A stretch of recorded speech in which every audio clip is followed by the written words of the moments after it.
Elle a compris qu'elle trahissait quelqu'un bien avant même de le toucher. Et le pire, c'est qu'elle ne savait toujours pas qui elle trahissait réellement. Son fiancé dormait à ses côtés chaque nuit avec la tranquillité de quelqu'un qui croit que l'amour est une certitude stable, presque une propriété acquise avec le temps. Il s'appelait Ricardo et il était exactement le genre d'homme que tout le monde décrirait comme sûr, fiable, prévisible dans le bon sens du terme. Il avait des horaires précis, des gestes précis, des mots précis. Il construisait des projets comme on construit des murs, solides, bien alignés, sans place pour l'erreur. Et pendant des années, elle avait cru que c'était ça, l'amour. Pas l'amour intense des films, mais l'amour possible, l'amour qui reste. Elle s'appelait Inès. Et pendant longtemps, elle avait cru que la stabilité était synonyme de bonheur, jusqu'au jour où elle l'a vu. Ce n'était pas un moment cinématographique, il n'y a pas eu de musique qui monte ni de monde qui s'arrête. C'était banal, un couloir, une porte entr'ouverte, une réunion qui commençait en retard. Il était appuyé contre le mur, distrait, comme s'il était là par hasard et non par destin. Il s'appelait Gabriel, et quand il a levé les yeux, il n'a pas souri. Il n'a pas essayé d'impressionner. Il a simplement regardé. Mais ce regard a duré une seconde de trop, et ça a suffi. Les jours suivants, Inès a essayé d'ignorer. Elle s'est convaincue que c'était de la curiosité, rien de plus. Après tout, il n'avait rien d'extraordinaire à première vue. Ce n'était ni le plus beau, ni le plus charismatique, ni le plus évident. Mais il y avait quelque chose d'inexplicable. Une présence qui ne s'imposait pas, mais qui restait. Et elle est restée, ils ont commencé à se croiser plus souvent. D'abord par hasard, puis par choix.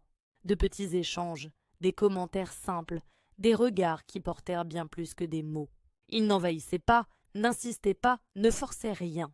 Mais il ne reculait pas non plus. Il y avait chez lui une sorte de calme dangereux, comme s'il savait exactement ce qui était en train de se passer, et qu'il était prêt à laisser faire, et ça la désarmait. Parce qu'avec Ricardo, tout était clair, défini, sûr. Avec Gabriel, tout était silence, doute, tension. Et, étrangement, vie. Elle a commencé à remarquer des choses qu'elle ignorait avant. La manière dont Gabriel observait avant de parler. La façon dont il choisissait ses mots, comme si chacun avait du poids. Sa capacité à rester silencieux sans que ce soit inconfortable. Et surtout, la manière dont il la regardait. Pas comme quelqu'un déjà acquis, mais comme quelqu'un encore à découvrir. Et cela a réveillé en elle quelque chose qu'elle croyait endormi. Les nuits ont commencé à changer. Ricardo était toujours là, avec la même présence stable, le même contact familier, le même amour tranquille. Mais Inès ne dormait plus de la même façon. Elle restait éveillée plus longtemps, prisonnière de pensées qu'elle ne savait pas nommer. Ce n'était pas seulement du désir. C'était quelque chose de plus profond, de plus troublant, comme si quelqu'un avait ouvert une porte en elle. Et qu'il était désormais impossible de la refermer, elle a essayé de s'éloigner. Elle a évité les rencontres, réduit les échanges, créé de la distance. Elle s'est dit que c'était mal, que ça n'avait pas de sens, qu'elle risquait tout pour une illusion. Elle s'est répété ça tellement de fois qu'elle a fini par y croire. Jusqu'au jour où il l'a trouvée sur le toit de l'immeuble, seule, c'était la fin de l'après-midi. La lumière dorée enveloppait tout d'un calme trompeur. Elle était là pour fuir.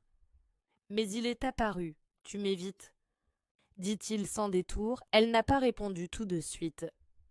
Parce qu'elle savait que chaque mot pouvait trahir plus qu'elle ne voulait. Non. Finit-elle par dire, avec une assurance qu'elle ne ressentait même pas, il s'est approché un peu. Pas trop, juste assez pour que sa présence devienne impossible à ignorer. Si, insista-t-il plus bas, et tu sais pourquoi. Le silence qui suivit fut plus révélateur que n'importe quelle confession. Elle détourna le regard comme si cela pouvait la protéger. Ça n'a pas de sens, murmura-t-elle. Ça en a plus que tu ne veux l'admettre. Ces mots restèrent suspendus dans l'air, lourds, inévitables, et pour la première fois, elle a eu peur, pas de lui, mais d'elle-même, parce qu'à cet instant, elle a compris qu'elle était déjà allée trop loin. À partir de là, tout s'est intensifié. Il n'y a eu ni déclaration, ni promesse, ni même de contact.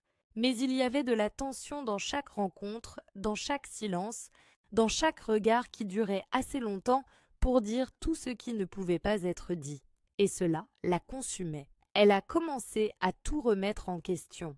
Sa relation avec Ricardo, qui lui semblait autrefois solide, paraissait maintenant trop confortable, trop sûre.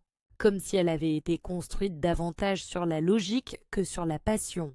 Et cela faisait mal, parce que Ricardo n'avait rien fait de mal. Il continuait à l'aimer de la même façon, mais elle ne ressentait plus la même chose, et l'admettre était presque insupportable. Un soir, pendant le dîner, Ricardo parla de l'avenir. Une nouvelle maison, des enfants, des projets. Il parlait avec enthousiasme, avec certitude, avec amour. Et Inès souriait. Mais à l'intérieur, quelque chose se brisait. Parce qu'elle comprenait que cet avenir ne lui appartenait plus totalement, et c'était ça, la véritable trahison. Pas le désir pour un autre homme, mais l'absence de vérité dans l'amour qu'elle continuait à offrir. Les jours ont passé, et la tension est devenue insoutenable. Jusqu'à ce que ça arrive, sans prévenir, sans préparation, sans contrôle, c'était un moment simple, presque banal. Un couloir vide, une conversation qui avait commencé normalement et qui s'est terminée trop près. Ses yeux dans les siens, plus intenses que jamais. Une respiration troublée, un silence chargé, et puis il s'est approché, doucement, comme pour lui laisser le temps de reculer. Mais elle n'a pas reculé, et lorsque ses lèvres ont touché les siennes, il n'y a eu ni doute, ni hésitation, ni culpabilité immédiate. Il y a eu la vérité, une vérité brute, intense, bouleversante. Le monde extérieur n'a pas changé, mais en elle, tout a changé. Le baiser n'a pas duré longtemps. Il n'en avait pas besoin. Il a suffi à briser toute illusion de contrôle qui lui restait. C'est elle qui s'est éloignée en premier. Haletante, confuse, effrayée. On ne peut pas, dit-elle presque en chuchotant. Il n'a pas répondu tout de suite. Il l'a simplement regardée avec un mélange de douleur et de certitude. Ce n'est plus une question de pouvoir, dit-il enfin. C'est une question de vouloir, et cette phrase l'a brisée, parce qu'elle savait qu'il avait raison. Ce soir-là, elle est rentrée chez elle et a regardé Ricardo différemment.